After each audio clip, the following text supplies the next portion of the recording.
So I just finished teaching my Saturday class, and now we're going to do a workout, and some of my clients are watching me. They're back there. Yeah, so what we're doing today is here, I wrote it down.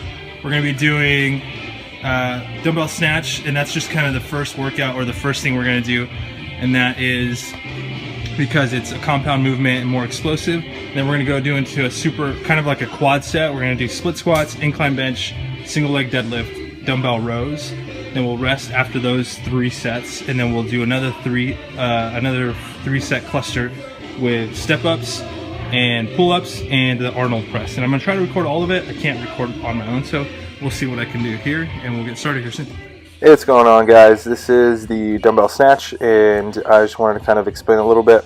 One of the main things that you want to do, and you always want to be careful with, is on the way back down, you want to always, you can see how I kind of try to curl it back down. That way you don't compromise your shoulder when you don't want to let it clank down.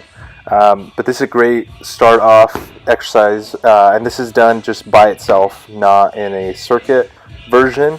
And the reason is it just is very neurologically demanding, and it just kind of gets you tired and gets you ready for the rest of the workout. But definitely something that you guys can try. If you guys can't do this, it could get a little bit technical. You can also do kettlebell swings. Alrighty, guys, for this first cluster is going to be the split squats into dumbbell bench, incline dumbbell bench, into single leg deadlift, and then into the dumbbell row. On this first one, the main thing that you want to focus on is making sure that your back foot is correctly positioned. You don't want to have your toe too extended, so you want to actually have the bottom or the top of your foot facing down, and that kind of helps with not getting a turf toe if you go up in weight later on. Then also making sure that you try to stay as stable as possible, whether that's slowing it down a little bit or not using weight and kind of just using your body weight or using less weight. As you can see here, I kind of fumble a little bit, and then I just have to set myself and then make sure that I take it a little bit easier and just make sure that I go slowly and make sure you contract at the top as well. It's a great exercise for your, it's a knee dominant exercise, which means you work out your quads pretty well. Alright, the next exercise is going to be dumbbell incline bench. It's pretty simple.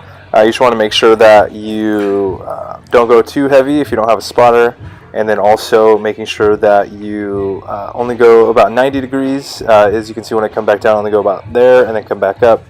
A couple different variations you can do with this. You can do it this way, double, or you can also do it with the dumbbells straight up, like in that position, and then just go one at a time. A little bit more core involved and a little bit extra stability in that as well. And I'm going to move straight into the single leg deadlift. And on these ones, these can get a little tricky if you've never done them before.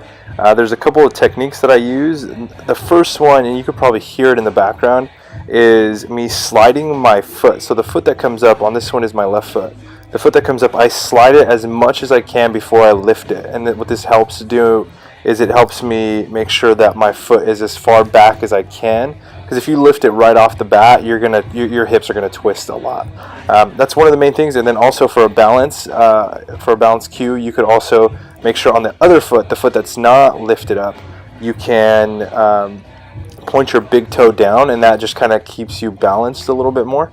This is a great exercise for your glutes, a little bit of hamstrings, but you can see that I actually have a bent leg, so it's a little bit more glute than anything. But it's a great exercise as well.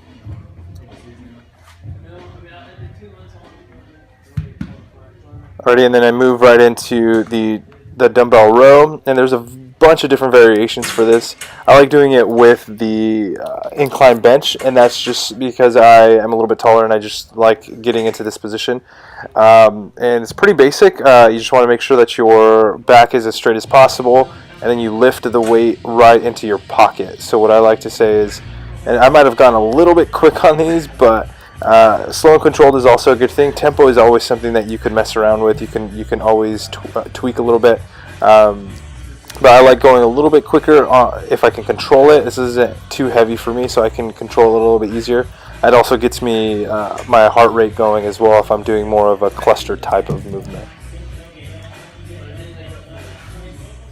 Alrighty, the next cluster is going to be step ups, Arnold press, and then also assisted pull-ups. And you can see I'm already pretty sweaty. I'm I sweat a lot anyways. But on this one, you just want to make sure, the key is to make sure that you don't, when you come back down, you don't twist an ankle. On these, it's pretty straightforward. Arnold press works out the upper chest and then also a little bit of shoulders. You just want to make sure that you're doing more of a corkscrew motion. So when you come down, you want to come back up, and you want to kind of, like if you're screwing in a light bulb, that's a great exercise for upper chest and then also shoulder development. And then as for me, I still struggle with pull-ups, so I did some assisted pull-ups here in the background. And these are great for your lats and great for making sure that you're in good posture. Thanks guys for watching. Definitely subscribe to this YouTube channel. Also, you can follow me on Instagram at _Tobes_, and you could also email me any questions that you might have at garzaperformance@gmail.com. We'll see you guys later.